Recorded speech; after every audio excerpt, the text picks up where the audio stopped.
तो आदाब, नमस्कार, गुड इवनिंग, सत श्री अकाल। एक बार फिर आप तमाम लोगों का स्वागत है क्राइम तक की कहानी के इस एपिसोड में। उम्मीद है पूरी फैमिली अच्छी होगी, अपना और अपनों का ख्याल रख रही होगी। आज मंडे, वीक का पहला दिन, तारीख 19 फरवरी। एक शख्स 2 दिन पहले अपने व्हाट्सएप पे एक स्टेटस लगाता है।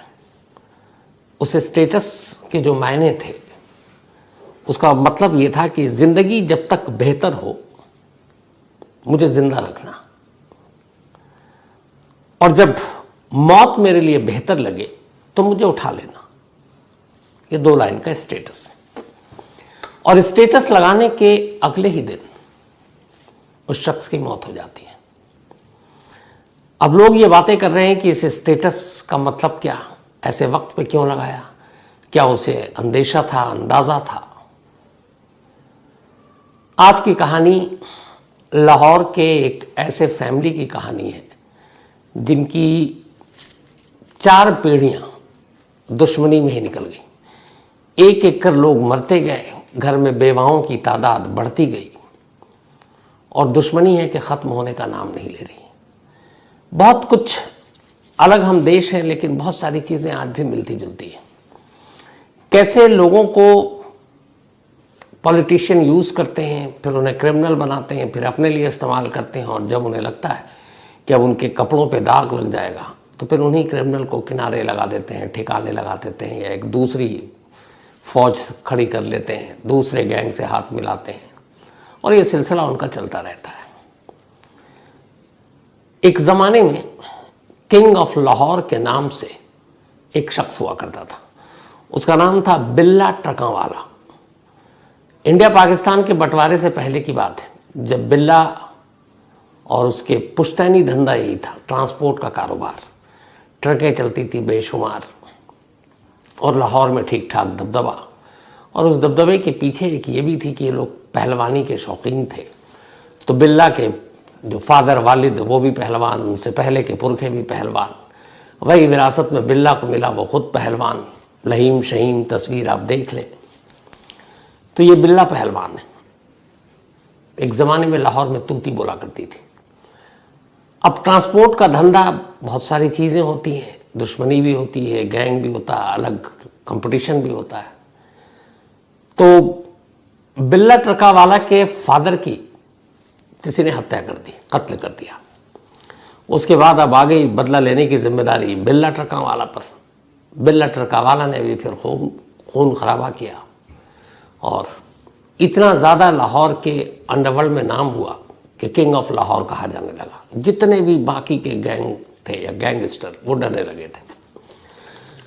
पर कहानी और नसीब देखिए कि बिल्ला ने उस ज़माने में 2 लोगों को, दोनों यतीम थे, उनको एक तरह से सहारा दिया। कहा हम तुम्हें पालते हैं। इनमें से एक का नाम था हनीफा और एक का नाम था बाबा। हनीफा और बाबा दोनों बिल्ला के मतलब एक तरह से आसरे में, और बिल्ला उन्हें एक बाप की तरह पाल रहा है। छोटे से बड़ा किया हनीफा और बाबा को। धीरे धीरे वक्त बीता, बिल्ला का नाम था तो दोनों ने अपना काम भी किया। अब चूंकि बिल्ला खुद ही एक गैंगस्टर डॉन, तो ये लोग भी उस रास्ते पर। लेकिन इनमें से हनीफा ने, जो उस वक्त पाकिस्तान फिल्म इंडस्ट्री में कदम रखा और फिल्मों में पैसे लगाने शुरू किए, प्रोड्यूस करने लगा। इत्तेफाक से बिल्ला का एक कज़न हुआ करता था, देखने में खूबसूरत। उस कज़न ने बिल्ला से ख्वाहिश जताई कि मुझे भी पाकिस्तानी फिल्म में काम करना है, मुझे हीरो बना दीजिए। तो उन्होंने कहा ठीक है, ये जो हनीफा है ये तो फिल्म बनाता ही है, चलो इसको बोलता हूँ। हनीफा से कहा कि तुम एक फ़िल्म बनाओ और मेरे कज़न को, मेरे भाई को तुम इसमें हीरो लो। हनीफा ने कहा ठीक है। उस ज़माने में करीब 1.5 लाख रुपए दिए, फिल्म बनाओ। वो फिल्म कभी बनी ही नहीं, बनी नहीं। बाद में फिर बात हुई, फिर कहा गया बनी नहीं तो पैसे लौटा दो, वो लौटाई नहीं। अब धीरे धीरे हनीफा और बाबा, जिसको पाला पोसा बिल्ला ने, अब उसी की नज़र बिल्ला के सारी संपत्ति दौलत पर, कारोबार पर। पैसे दिए नहीं तो फिर दोनों के बीच में खाई खड़ी हो गई, दोनों अलग छोड़कर चले गए। लेकिन फिर उनको बेइज्जती भी लगा और उनको कब्जा भी चाहिए था। 1994 में एक रोज़ बिल्ला अपने घर के बाहर सुबह सुबह फजर की नमाज पढ़कर बैठा हुआ, तभी कुछ लोग आते हैं, अंधाधुंध गोलियां चलाते हैं और बिल्ला अपने घर के दरवाजे पर ही मारा जाता है।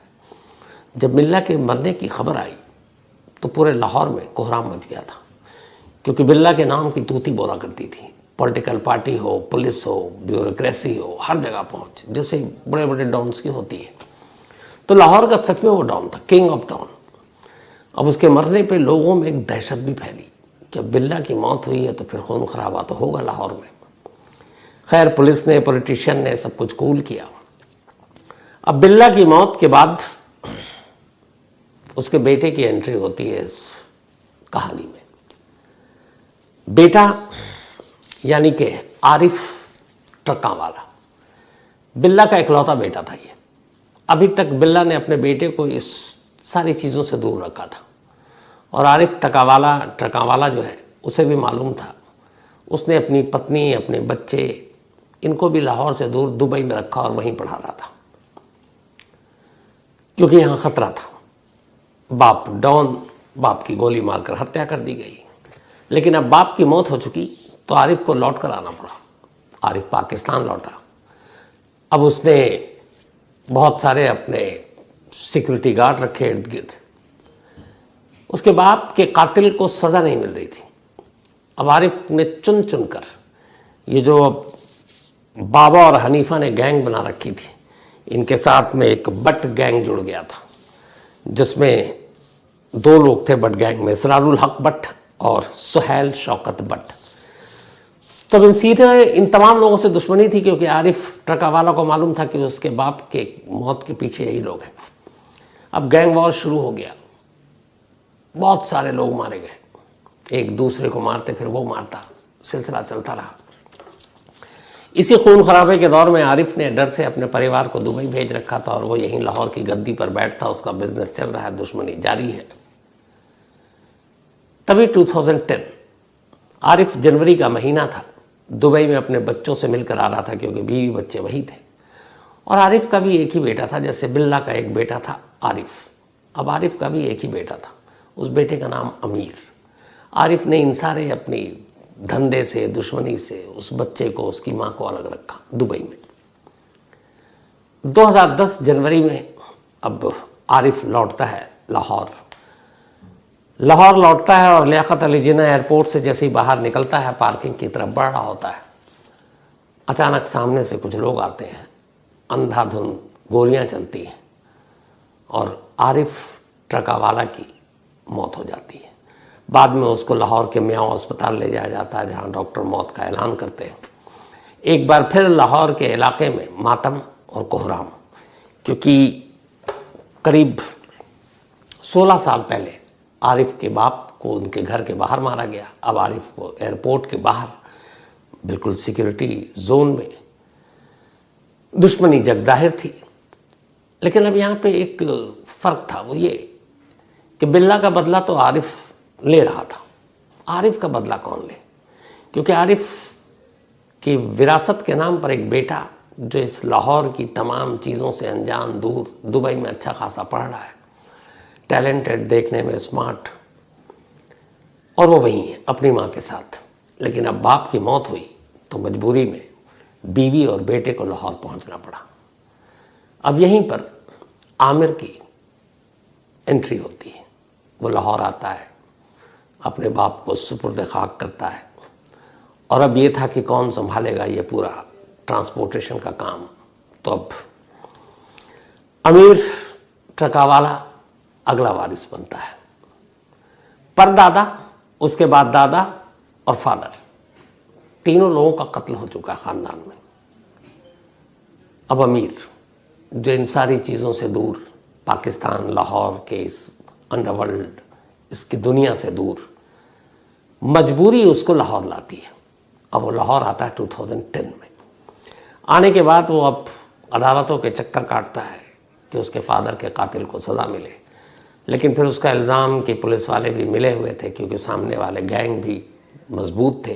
फिर उन्हें ये भी पता चला कि पहले बिल्ला, उसके बाद आरिफ की मौत के बाद अभी तक कुछ बचा नहीं है, बच्चा है वो तो दुबई में पढ़ रहा है। तो उन्होंने भी, जो पॉलिटिशियन, पुलिस वाले हैं, वो भी अलग पॉलिटिशियन के कहने पर, और ये जो लोग थे उस वक्त, शहबाज शरीफ उसके लिए काम किया करते थे, राइवल गैंग के। तो कानून ने सजा दी नहीं। अदालतों के चक्कर काटते काटते अब अमीर जब लौट कर आया दुबई से और जब भी अपने रिश्तेदारों से मिलता उसके कानों में वही बात गूंजती कि तुम बेटे हो, तुम्हें अपने बाप की मौत का बदला लेना है। ये इतनी बार वो सुन चुका कि फिर उसने कहा कि हटाओ, ये जो पढ़ाई लिखाई तालीम हमने ली है ये सब बेकार की चीज़ें हैं। बाप की मौत से बड़ा बदला और कुछ नहीं होगा। अब जाने अनजाने और इस बदले की वजह से एक सीधा साधा लड़का, एक पढ़ा लिखा लड़का अपने पुरखों की इस विरासत को आगे बढ़ाने के लिए खुद जुर्म की दुनिया में दाखिल हो जाता है। अब इसके बाद जो कानून, अदालत, पुलिस नहीं कर पाई, वो अपने बाप के कातिल को ढूंढ ढूंढ कर ठिकाने लगाता है। कई बार पकड़ा जाता है, राइवल गैंग पुलिस को सुपारी देती है, उसको कोट लखपत जेल में भी मारने की कोशिश होती है, लेकिन वो बच जाता है। एक दो बार तो गोली करीब से गुजर जाती है। इसके बाद अब वो अपनी पर्सनल सिक्योरिटी रखता है। सिक्योरिटी ऐसी कि जब वो निकले तो लाहौर में लोग पहचान जाते थे कि कौन जा रहा है। बिल्ला का पोता जा रहा है, ट्रका वाला जा रहा है। 30 से 40 सिक्योरिटी गार्ड, बुलेट प्रूफ गाड़ियां, आगे पीछे या सड़क पे किसी को ठहरने, रुकने, देखने, झांकने की इजाज़त तक नहीं थी। ये जलवा था। और उम्र सिर्फ 34 साल। अब वो एक एक कर अपने बाप के कातिल को निपटाता जा रहा है। उधर दूसरा गैंग भी पावरफुल अपने पॉलिटिक्स का इस्तेमाल कर इसके खिलाफ केस पे केस करवा रहा है। फिर कई कत्ल के मुकदमे हुए, ज़मीन कब्जाने के मुकदमे हुए, धमकाने के मुकदमे हुए। कमाल तो ये है कि 30-35 तो इसके पास लाइसेंसी हथियार थे, लेकिन वही है कि करप्शन में कुछ भी हो सकता है। एक बार तो इसको अमीर ट्रकों वालों को पुलिस ने इसलिए गिरफ्तार किया कि उसके पास एक अवैध हथियार, इलीगल वेपन मिला था, कट्टा। हालांकि उसने कहा कि जिसके पास 30-35 लाइसेंसी है उसको एक कट्टे की क्या ज़रूरत है, लेकिन वो सब प्लान था। उसके लिए भी जेल भेजा गया, फिर बाहर आया और ये सिलसिला चलता रहा। जैसे लाहौर में ऐसे लोगों की भी कभी नहीं थी जो अमीर ट्रका वालों को एक रॉबिन हुड टाइप माना करते। तो कुकू एफएम के ऑडियो बुक लर्निंग एप्लीकेशन पर ऐसी एक और रॉबिन हुड की कहानी है। आनंद पाल सिंह, गैंगस्टर और रॉबिन हुड। वही आनंद पाल सिंह का इनकाउंटर हुआ था, बहुत सारे लोग रॉबिन हुड भी मानते हैं। तो कुकू एफएम के ऑडियो बुक लर्निंग एप्लीकेशन पर जाकर आप ये ज़रूर सुने कि वाकई आनंद पाल सिंह एक गैंगस्टर ही था सिर्फ, या लोगों की मदद करने वाला रॉबिन हुड भी था। ये कहानी कुकू एफएम के ऑडियो बुक लर्निंग एप्लीकेशन पर मौजूद है। तो कुकू एफएम देश का बेस्ट ऑडियो शो प्लेटफॉर्म है। कुकू एफएम हर महीने 4200 घंटे के कंटेंट्स के साथ सामने आता है और इस पर 10,000 से ज़्यादा ऑडियो बुक हैं जिसे आप कभी भी, कहीं भी, किसी भी ज़ुबान में सुन सकते हैं, ख़ासतौर पर हिंदी में। इसमें biography, business, crime, entertainment, politics, तमाम बुक हैं। और क्राइम तक फैमिली के लिए ख़ास ऑफर है कुकू एफएम ऐप की तरफ से, और वो ऑफ़र है इस बार 50% डिस्काउंट। तो यानी आप पहले महीने के लिए सिर्फ 49 रुपीज़ में सब्सक्रिप्शन हासिल कर सकते हैं और 10,000 से भी ज़्यादा जो ऑडियो बुक का ख़जाना जहाँ चाहें जब चाहें सुन सकते हैं। और डिस्क्रिप्शन में लिंक है, तो लिंक में जाएं और क्राइम तक फैमिली के लिए क्राइम 50 कूपन कोड है, उसका इस्तेमाल करें और 50% डिस्काउंट पाएँ। 99 रुपीज़ का सब्सक्रिप्शन पहले मंथ के लिए सिर्फ 49 रुपीज़ में। दुश्मनी जारी थी। पिछले कुछ वक्त से अब अमीर ट्रका वाला को लगा, बल्कि कई बरस पहले से ही जब वो लाहौर में दाखिल हुआ तो उसे लग गया था कि जो पुरखों से चला आ रहा है, ये जो दुश्मनी चल रही है, शायद उसका अंजाम भी वही होगा जो उसके अब तक के पूर्वजों का हुआ है। उसकी शादी हुई वहीं अपने एक दूर की कज़न की लड़की से। शादी करने के बाद उसे 2 बच्चे हुए, 2 बेटे, दोनों भी बहुत छोटे हैं अभी। जितने उसके करीब के जानने वाले हैं अमीर ट्रका वाला के, कहते हैं कि वो अपने बच्चों पे कभी जाहिर नहीं होने दिया कि वो उससे प्यार करता और ना उनके करीब जाता, ना उनके साथ खेलता कूदता, इसलिए ताकि उसके बच्चों को उससे प्यार ना हो जाए, और प्यार होगा तो फिर उसके जाने के बाद उनको तकलीफ होगी। तो इसीलिए उसने बच्चों से दूरी बना के रखी। कुछ लोगों ने कहा कि तुम बिजनेस समेटो ये और चले जाओ जहाँ से आए थे, यार बच्चों को पढ़ाओ लिखाओ, शांति की ज़िंदगी गुजारो। लेकिन अब वो इतना सब कुछ कर चुका था बाप के कत्ल का बदला लेने के लिए उसके लिए वापसी मुमकिन नहीं थी। दुश्मनी बढ़ रही थी क्योंकि गैंग वॉर जारी था। दादा के ज़माने से 25 सालों में 50 लोग मारे जा चुके थे। तभी अमीर के एक जिगरी दोस्त की बहन की शादी थी और ये शादी की बाकी रस्में हो गई। वो एकदम उसका क्लोज फ्रेंड था, उसके दोस्त कम थे बट एक वो था। और उस दोस्त की बहन की पूरी शादी की सारी चीज़ों में ये अपने दोस्त के साथ शामिल था। इसके दोस्त का नाम था अमीर के हमजा। सारी रस्में हो गई। 18 फरवरी संडे यानी कि कल अब बारात आनी थी और अमीर और उसके दोस्त हमजा की बहन की विदाई थी। अब चूंकि मालूम था कि वो बहुत ही अजीज दोस्त है, शादी में तो जाएगा। ये बात दुश्मनों को भी पता थी। इत्तेफाक से इस शादी में जाने से एक दिन पहले अमीर ट्रकावाला ने अपने मोबाइल के व्हाट्सएप पे एक स्टेटस डाला और वो स्टेटस वही था जो मैंने आपको शुरू में बताया कि जब तक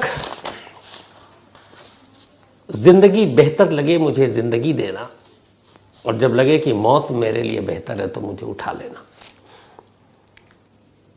लाहौर के चुंग इलाके में बारात आई कल, करीब 30 से ज़्यादा सिक्योरिटी गार्ड। लेकिन अब ये होता कि जब आप बारात में ऐसे फंक्शन में जाते हैं तो बहुत सारे मेहमान होते हैं, आप खाने के टेबल पर बैठते हैं तो अगर चारों तरफ हथियार से ही घेरे रहें तो अजीब सा लगता है। तो अमूमन ऐसे मौके पर देखा गया है, वीवीआईपी भी करते हैं कि एक दो को अपने पास रख लेते हैं, बाकी को थोड़ी दूरी पर कहते हैं रहने के, कुछ को गेट के बाहर छोड़ देते हैं, कुछ को गाड़ी के पास छोड़ देते हैं। एक दो उनके लिए पहरेदारी के लिए होता है। तो अमीर कल अपने टेबल पर बैठा हुआ अपने दोस्तों के साथ खाना खाने के लिए, तभी एक शख्स आया।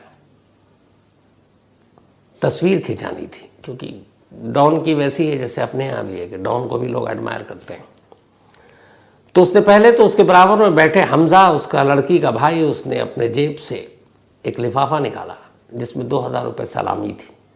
वो सलामी दिया और उसके बाद अचानक एक पिस्टल निकली और उसने अंधाधुन फायर कर दिया सीधे अमीर पर। गोली दिल और गर्दन पे लगी। इसके बाद आसपास में जो दो मेहमान थे उनको लगी।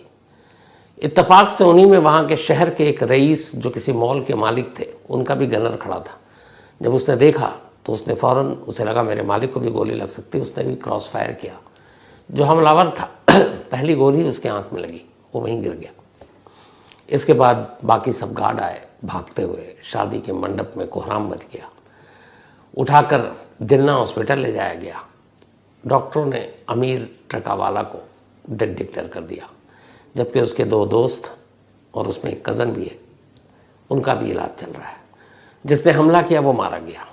कहते हैं कि हमलावर उसी बट गैंग से आया था जिनके साथ इसकी पुरानी दुश्मनी चल रही है, इनके परिवार की दुश्मनी चली आ रही है। टिफ़ी बट और सुहेल शौकत बट उसी गैंग का। अमीर की मौत की खबर जैसी फैली, एक बार फिर लाहौर में हंगामा। औरतें रोने लगी। पूरे इलाके में जहाँ ट्रकावाला का दबदबा था वहाँ लोग उतर आए। पुलिस के लिए भी मुसीबत। पाकिस्तान के हर न्यूज़ चैनल पर ब्रेकिंग न्यूज़ चली, तस्वीर चली, खबर चली, शूटआउट की तस्वीर चली। लेकिन इन सारी चीज़ों में इस खानदान का चौथा चिराग बुझ गया। अमीर के परदादा से शुरू हुआ, फिर बिल्ला तक आया, फिर आरिफ, और अब जिसे दूर रखा था वो। बहुत सारे लोग पाकिस्तान में अब कह रहे हैं कि शायद 25 साल पुरानी दुश्मनी का ये दी एंड है, क्योंकि अब ट्रकावाला परिवार में कोई है नहीं जो इस मौत का बदला ले। क्योंकि अमीर के 2 बच्चे हैं और दोनों भी छोटे हैं। लेकिन यही बात अमीर के बारे में कहा गया था जब उसके फादर आरिफ की डेथ हुई थी और वो दुबई में था, और फिर वो लौट कर आता और एक एक कर बदला लेता है। अब ये भी है कि शायद अमीर की मौत के बाद उसका परिवार, खासतौर पर उसकी बीवी, अपने दोनों बच्चों को लेकर वापस दुबई चली जाए, क्योंकि वही उनके लिए सेफ जगह है। लेकिन क्या ये गैंग वॉर का दी एंड है, या उसके बच्चे जब बड़े होंगे और उन्हें जब ये कहानी सुनाई जाएगी तो वो भी अपने बाप की तरह अपने बाप की मौत का बदला लेने के लिए पाकिस्तान लौटेंगे और ये कहानी एक बार फिर आगे बढ़ेगी। तो ये कल हुए शूट आउट की तो कहानी थी, एक पहलू था। दूसरा पहलू, पाकिस्तान में जैसे अपने यहाँ कुछ वक्त पहले यूपी पुलिस ने टॉप 100 क्रिमिनल की लिस्ट निकाली थी, तो स्पेशली पंजाब और लाहौर के टॉप 10 क्रिमिनल की लिस्ट निकाली गई थी और उसमें कहा गया था कि इन लोगों का तो अंदर करो, पर अंदर करने में वहाँ की पुलिस भी यकीन नहीं रखती है। उसका यह है कि जिससे बन नहीं रही है उसको एनकाउंटर में निपटा दो, और जिससे बन रही है उसको उठा के जेल में बाहिफाजत डाल दो। तो वहाँ की जो टॉप अंडरवर्ल्ड डॉन गैंगस्टर की लिस्ट है उसमें एक नाम अमीर ट्रकावाला का भी था। सिर्फ 34 साल का एक पढ़ा लिखा लड़का बदला लेने के लिए कहाँ से कहाँ पहुँच गया। इसके अलावा अरशद अमीन चौधरी, टॉप लाहौर के गैंगस्टर अंडरवर्ल्ड डॉन की बात कर रहा हूँ। आबिद बॉक्सर, आतिफ चौधरी, आबिद चौधरी, आरिफ जिससे पहले अब तो मौत हो गई ट्रकावाला, ताहिर प्रिंस, शाहिद म्याओ, बुद्धा गुज्जर, देन अच्छू शुक्रावाला, कालू शाहपुरिया और बशीरा पहलवान। ये जितने इनमें से आधे तो पहलवान हैं और पहलवानी कर करके इन्होंने जुर्म की दुनिया में कदम रखा। अब सवाल ये कि सब पनपते कैसे हैं। इनमें से बहुत सारे ऐसे हैं जो स्टूडेंट पॉलिटिक्स से निकल कर आए। अपने यहाँ जैसे एग्जाम्पल ले लीजिए, बहुत सारे ऐसे क्रिमिनल हैं जो स्टूडेंट पॉलिटिक्स से बाहर आए फिर बाद में नेताओं ने उनको संरक्षण दिया और वो उनके लिए काम करने लगे। सेम इन लोगों की कहानी है। इनमें से जितने क्रिमिनल हैं ये किसी न किसी पार्टी के साथ जुड़े हुए हैं। अभी हाल में जो अमीर कल जिसकी मौत हुई, इसने मुस्लिम लीग नून यानी नवाज शरीफ की पार्टी को ज्वाइन कर लिया था। इससे पहले ये तहरीक इंसाफ पार्टी जो इमरान खान की थी, टीटीपी, उसको ज्वाइन किया हुआ था। तो होता यह है कि जो सत्ता में होती है वो ऐसे लोगों को संरक्षण देती है, सेम जैसे हमारे यहाँ। लेकिन इस चक्कर में ऐसे कई क्रिमिनल को पैदा सिस्टम कर देती है और जब उन्हें ज़रूरत नहीं होती तो निपटा देती है, फिर किसी और को बुला लेती है। और ये परिवार जो है ट्रकावाला एक और चीज़ के लिए लाहौर में बड़ा कुख्यात या फेमस या बदनाम जो कहें था कि जो अमीर के फादर यानी कि आरिफ ट्रकावाला, इसने अपने घर में 10 शेर पाले हुए थे और लोगों को ये बात पता थी। कहानी तो ये भी है कि कई लोगों को शेर के आगे डाल दिया, लेकिन 10 शेर की तस्वीरें भी पाकिस्तानी मीडिया में, और ये इकलौता था लाहौर नहीं पूरे पाकिस्तान में जिसने 10 शेरों को अपने पिंजरे या बाड़े में जो उसका डेरा था वहाँ रखा हुआ था और उसकी दहशत थी। लेकिन फिर वही है कि ऐसी हर दहशत का एक दिन अंजाम बुरा होता है। और अब 25 साल की दुश्मनी ख़त्म हुई या फिर ये 10-15 साल के लिए सिर्फ अभी रुकी है, कहना मुश्किल है। तो आज की कहानी में इतना ही लेकिन कहानी ख़त्म करूं उससे पहले वही अपना सिलसिला। इस कहानी में दीपक को कह दिया हर कैरेक्टर की आपको तस्वीर भी दिखा देंगे। आयुष यादव, कल इनका बर्थडे था तो बिलेटेड हैप्पी बर्थडे आयुष। और ये भेजा है आशा, उपेंद्र और खुशबू ने। साथ ही कृष्णा ठेकेदार, हैप्पी बर्थडे आपको कृष्णा जी। और ये रवि कुमार के पिताजी हैं बुलंदशहर से। साथ ही अनाइशा चौधरी, इनका भी बर्थडे है तो हैप्पी बर्थडे अनाइशा।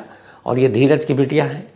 माहिर सिद्धोतारिया, इनका भी जन्मदिन है तो हैप्पी बर्थडे माहिर। और ये भेजा है प्रेश ने, उनके बेटे हैं। साथ ही ममिता कलिता, इनका भी आज बर्थडे है।